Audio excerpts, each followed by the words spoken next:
this is Mickey from Funhouse Fibers, and I'm here to share another fun spinning technique with you. This is the Navajo plying for newbies video. Navajo or chain plying is a really great way to ply those rainbow dyed rovings that you spin up. And here's an example of two rainbow dyed rovings. The colors are really beautiful, and a lot of times we'd like to keep those long color changes in our plied yarn, so Navajo plying is a perfect way to do that. You can see the difference here in plying techniques with using Navajo or rainbow dyed roving. This is Navajo ply that I just did this afternoon. This is a self-plied multicolored single, so it kind of mutes the colors. And this rainbow dyed single is plied with a solid, so it gives you more of a striping effect. But today we're going to Navajo ply. So Navajo plying can be a handful when you're first starting. So there are a couple of things that will really help you, and that way you can have more fun when you're doing it. The number one most important tip that I can give you is to have a quiet moment when you're practicing this technique. So send the dogs and the kids and the husband out to do something and take the afternoon to practice this on your own without distraction. The second tip that is really helpful is to leave your spun singles on the bobbin for at least a couple of days. I like to leave it for a week. This one's only been a couple of days because I just planned this video.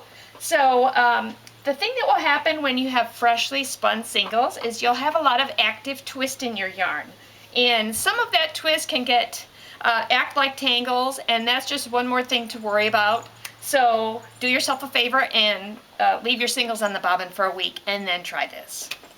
So we're spinning today. I'm going to demonstrate on my Hanson mini spinner, but you can do Navajo plying on any spinning wheel.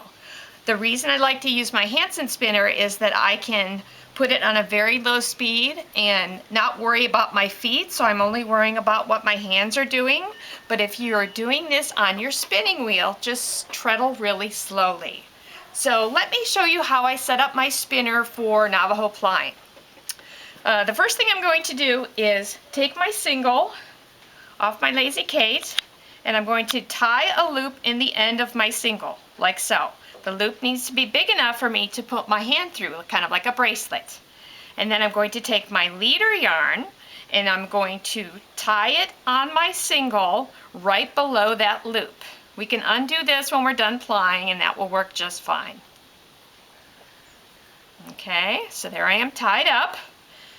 And my wheel, I'm setting it on a low speed. My mini spinner, I'm setting at a speed of between 9 and 10 o'clock. And you'll see why as we get to plying, but you want to have plenty of time to manipulate your yarn. The tension on this is on a medium-high tension. And so as I go to spinning, I'm going to put my hand through the loop. For demonstration purposes, I'm going to refer to the hand that's going to pull the yarn through the loops as my looping hand, and the hand that's going to manipulate the plying as my plying hand. The plying hand will also control the tension of the single that's coming through your loop in the ply, because Navajo plying is a 3-plied yarn. And basically the thing that you want to make sure that you have is an even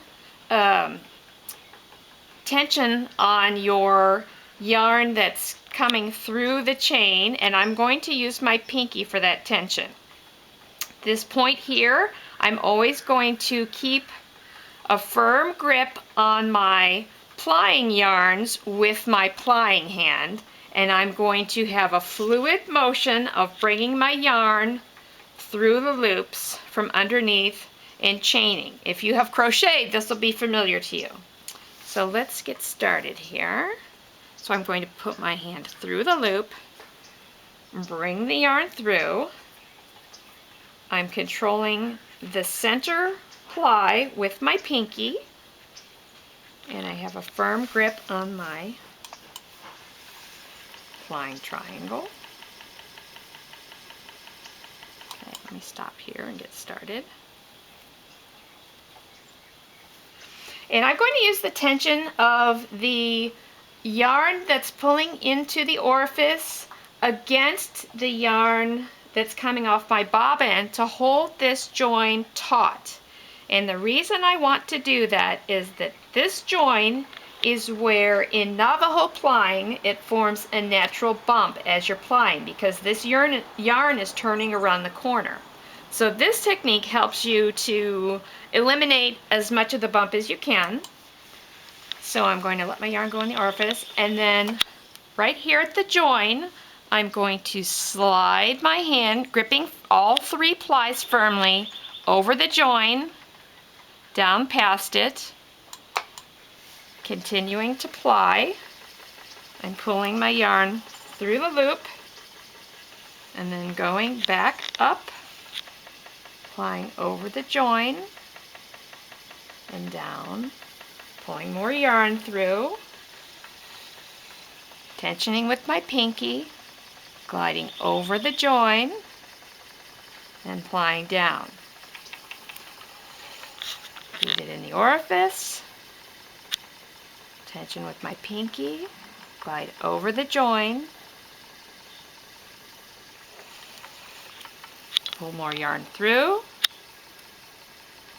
tension with my pinky and glide over that join, feed it in. One more time. Tension with my pinky,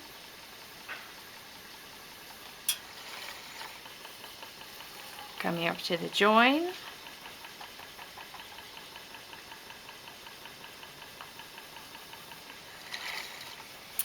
now the reason that you want to use your pinky to tension the yarn and to keep that plying triangle is because even though this is a 3-plied yarn, if you're just letting the yarn wind on itself, it can be kind of just a mixed up jumble of yarn, and you want to keep it as even and organized as possible.